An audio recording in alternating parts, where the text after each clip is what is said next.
Kolluru వెలుమలలో best flat కోసం చూస్తున్నారా? రాధేశ్ కైనే ఎంచుకోండి. రాజు దాదాపు 100 సినిమాలు పైన యాక్టర్ 90-100 ల్యాబ్ లో ఉన్న సినిమాలతో లెక్కెట్టుకుంటే తీసుకోవచ్చు. ఇన్ని సినిమాల్లో ఇంతమంది పెద్ద పెద్ద స్టార్స్ తోటో యాక్టర్స్ తోటో డైరెక్టర్స్ తోటో వర్క్ చేయటం, ఒక ఐడెంటిటీ తెచ్చుకోవటం జరిగింది. ఇప్పుడు ఫస్ట్ టైం డైరెక్షన్ చేస్తున్నామంటే ఇండస్ట్రీలో నుంచి మీ కొలీగ్ యాక్టర్స్ నుంచి కొలీగ్ డైరెక్టర్స్ దగ్గర నుంచి వచ్చిన రెస్పాన్స్, వాళ్ళ దగ్గర వచ్చిన సపోర్ట్ ఏంటి?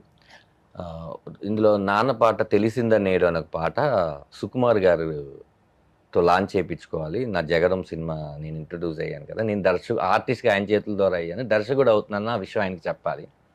ఎందుకంటే ఆయన ఒక నాన్నకి ప్రేమతో, ఇలా తండ్రి అంటే ఆయనకి ఎంత ప్రేమో అందరికీ తెలుసు అని. ఎందుకంటే మా అబ్బాయి పేరు సుకురామ్, నాకు ఇది ఉంది, నా డాడీ అని కూడా పిలుస్తుంటాను ఒకసారి నేను గురువు గారిని.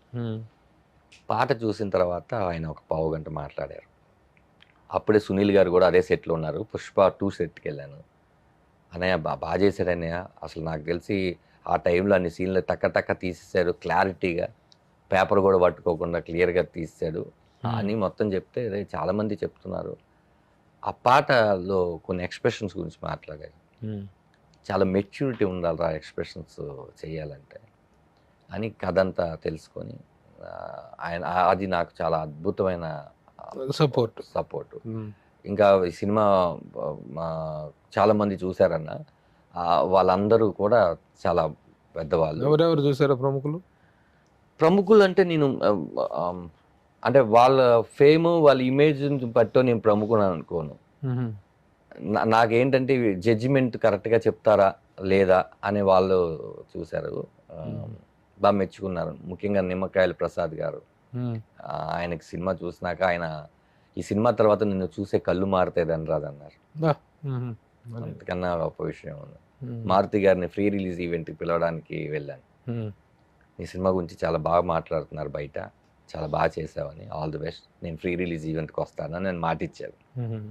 బ్రహ్మానందం గారి బర్త్డే రోజు ఆయన్ని సన్మానిద్దామని వెళ్తే చాలా బాగా వచ్చిందంటే కదరా, మన కమెడియన్స్ అంటే ఓన్లీ కామెడీయే కాదురా, అన్నీ చేస్తామని అందరూ నిరూపిస్తున్నారు, నాకు చాలా ఆనందంగా ఉంది, గట్టిగా కొట్టు అని.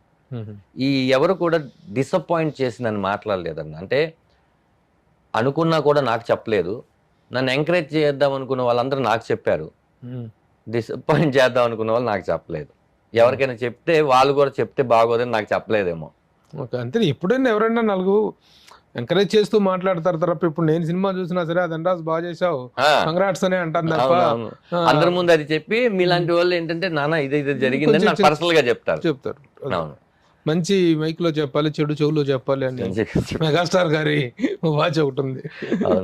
అంటే మనకొక ఇప్పుడు నేను ఎంతవరకు ఫిబ్రవరి 21 వరకు అబద్ధం చెప్పగలనా చెప్తే, 22వ తారీఖు నుంచి నేను చెప్పిన అబద్ధాలన్నీ నన్ను అబద్ధాలు కోరుగా చూడరు. దాని తర్వాత నుంచి నేనేం చెప్పినా నమ్మరు. ఫస్ట్ నీ మైండ్ అదే పెట్టుకున్నాను, నిజమే చెప్పు, లేదన్నా అక్కడెక్కడ ప్రాబ్లం ఉంటుంది, బట్ అలా ఉన్నా కూడా నిజమే చెప్పు. నేను కాన్ఫిడెంట్ గా చెప్తున్నాను అన్న, 100% కాన్ఫిడెంట్ చెప్తాను. కమెడియన్ గా తెలుసు, చిన్నప్పుడు బడ్డింగ్ యాక్టర్ గా ఉన్న రోజు నుంచి తెలుసు కదా. అవును, చూస్తున్నాను. ఇప్పుడు ఈ ఇంటర్వ్యూలో మాట్లాడుతున్న తీరు కానీ ఈ సినిమాకి వచ్చినటువంటి పేరు పాయింట్ ఆఫ్ వ్యూలో ధనరాజులో ఇంత విషయం ఉందా, ధనరాజులో ఇంత కన్విక్షన్ ఉందా అని నేనే ఆశ్చర్యపోతున్నాను. బాగుంది, really your confidence is good, your way of talking is good. ఎందుకంటే మనం ఒకసారి దుబాయ్లో కలిసాం.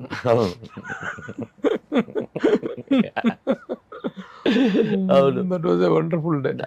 అప్పట్లో నీకు ఒక లవ్ స్టోరీ ఉందని చెప్పావబ్బా, నీ లవ్ స్టోరీ ఒకసారి చెప్పవా? నా లవ్ స్టోరీ అంటే మా ఆవిడతోనే కదన్నా పెళ్లి చేసుకున్నావు. అమ్మాయినేనా? అమ్మాయినా వేరే అమ్మాయి? కరెక్ట్గా చెప్పు. అంటే కానీ నీకు ఒక రెవెంజ్ తీర్చుకున్న లవ్ స్టోరీ ఉంది. ఎందుకు చెప్పలేకపోతున్నానంటే, ఇందాక ఈ సినిమాలో ఒక అమ్మాయి ఉందన్నారు కదా, ఆ క్యారెక్టర్ నేను అదే డిజైన్ చేశాను, అదే పేరు పెట్టి. కాబట్టి మీరు సినిమా చూస్తే మీకు అర్థమైపోద్ది. సేమ్ ఆ రివెంజ్ అంతా తీసుకున్నా. రివెంజ్ అని కాదన్న, చిన్నతనంలో మనకి తెలియకుండా ఆకర్షణ, ఐస్కాంతపు, ఇప్పుడు ఆలోచిస్తే అదంతా కూడా మన తప్పు చాలా ఉందని అర్థమవుతుంది. అంత సిచ్యువేషన్ లో ఇప్పుడు కొంచెం నాకు పిల్లలు పుట్టినాక, మా పెద్ద అబ్బాయి ఇంటరు, ఇంటర్ చదివే కొడుకు ఇంటర్ చదివే కొడుకు. ఇప్పుడు మనం ఆలోచనలు అంతా తండ్రి బాధ్యతలో ఉండి ఆలోచిస్తున్నాము. అప్పుడు మనం చేసిన చిలిపి పనులు, ఒంటి పనులు అన్ని గుర్తుకొచ్చినాక ఎవరిని మనం హత్య చేసి ఉంటాము, వాళ్ళు ఇప్పుడు మనల్ని హత్య చేస్తున్నారు, మనం బాధపడుతున్నాం కదా, మనం ఎంతమంది హత్య చేసి ఉంటాము అని ఒక మెచ్యూరిటీ వచ్చిందన్న. అప్పుడు ఏదో జరిగింది కదా. ఎందుకన్నా మీరు ప్రమోషన్ కి పిలిచి నాలుగు స్టోరీ చెప్పుకుంటారంటే మీరు అది మీకు ట్రైలర్ లో డైలాగు, మీకు ఇందాక ట్రైలర్ చూపించినప్పుడు అమ్మాయి ఒక మాట అంటది, అది మీకు ట్రైలర్ ఇంకా రిలీజ్ కాలేదు కాబట్టి నేను ముందే చెప్పట్లేదు. మీకు పర్సనల్ గా మీరే అన్నారు కదా మంచిని అందరి ముందు చెప్పు కాబట్టి కెమెరా ఆపినాక మీకు చెప్తారు వాళ్ళు. ఓకే, డైలాగ్స్ చాలా బాగున్నాయి. అది చివరిలో ఒక డైలాగ్ ఉంటుంది, ఇంటి పేరు ఇవ్వగలను కానీ మంచి పేరు వాడి తెచ్చుకోవాలి కదా. డైలాగ్ చాలా బాగుంది అది. అవునన్నా. ఎవరు రాశారు డైలాగ్స్? అంటే మాక్సిమం కథలో రాసేటప్పుడు పుట్టిన శివప్రసాద్ గారు నేను కలిసి రాసుకున్నాము. మెజారిటీగా కొన్ని నాకు ఇయే కావాలనుకుని నేను పర్టికులర్ గా రాసుకున్నాను. దాని తర్వాత ఒక ఎక్స్టెన్షన్ డైలాగ్ ఉంటుంది అన్న, ఇంకా వాడి గురించి ఆలోచిస్తున్నారా అని అడుగుద్దా. నాకు వేరే ఆలోచన ఏముంది చెప్పు, నేను ఇంటి పేరు మాత్రమే ఇవ్వగలను, మంచి పేరు వాడే తెచ్చుకోవాలి కదా. భూమి మంచిదే, విత్తనం మంచిదే, చెట్టు ఎందుకు అలా పెరిగిందో నాకు అర్థం కావట్లేదు అంట.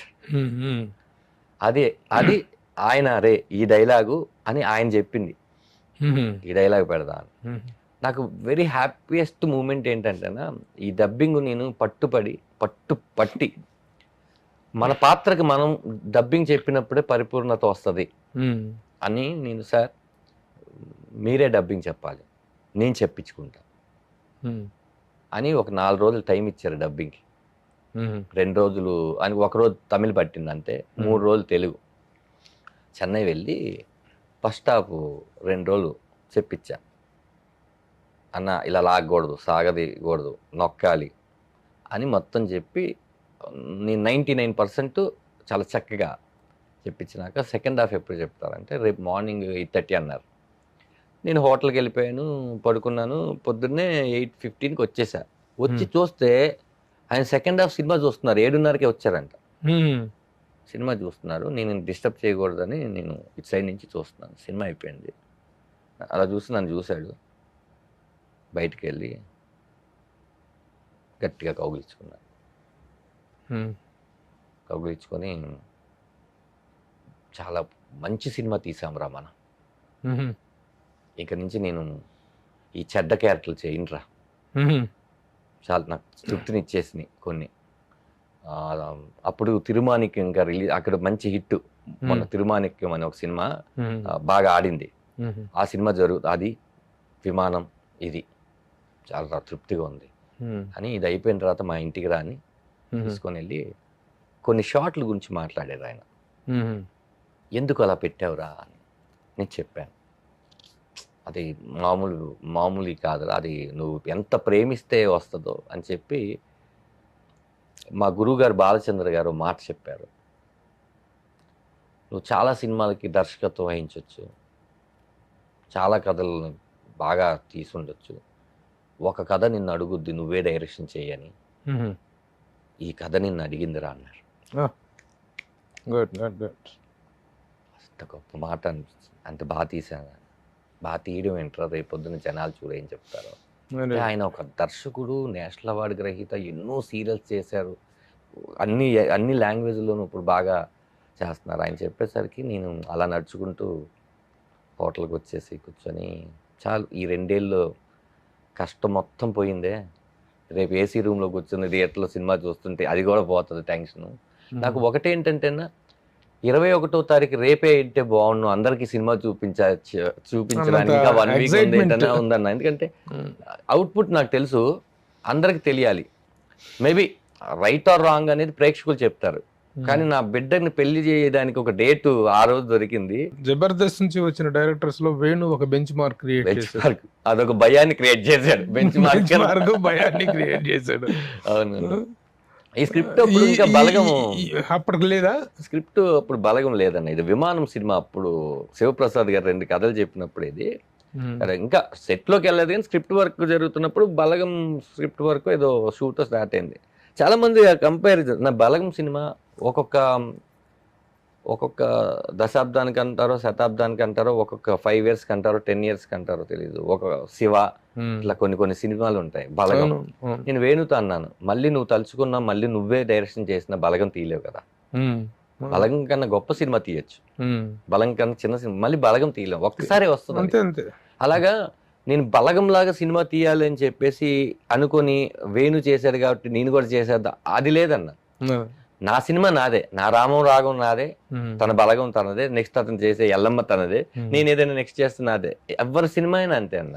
ఇక్కడ ఏంటంటే ఇద్దరం బెస్ట్ ఫ్రెండ్స్ అయిపోయేసరికి వేణుని చూసి ధనరాజు డైరెక్షన్ చేస్తున్నాడా, లేకపోతే వేణు కొట్టేశాడుగా ధనరాజు కూడా కొట్టేస్తాడా, వేణుని దాటగలడా, ఇతను ఈ కంపారిజన్ వచ్చింది. సరే, ఇంకా మీడియా అన్నాక, సోషల్ మీడియా అన్నాక ఇలాంటివి వస్తూనే ఉంటాయి. మంచి మనం తీసుకుంటున్నప్పుడు చెడ్డవి కూడా మనం తీసుకోవాలి కదా, నో ఇష్యూ. ఎంతమందికి అని ఏమని చెప్తాం, రిజల్ట్ చూపించాల్సింది మన పని. పని బాగుంటే మాట్లాడే వాళ్ళు కూడా మార్చి మాట్లాడతారు. ముందు పని బాగా చేద్దాం. ఆయన అన్నారే, మన పని మనం ఎప్పుడు చేసుకుంటే వెళ్తే ఆ దేవుడు మనకు సహకరిస్తాడు. మన పనిలోనే తప్పు ఉంటే ఎవరు మనకు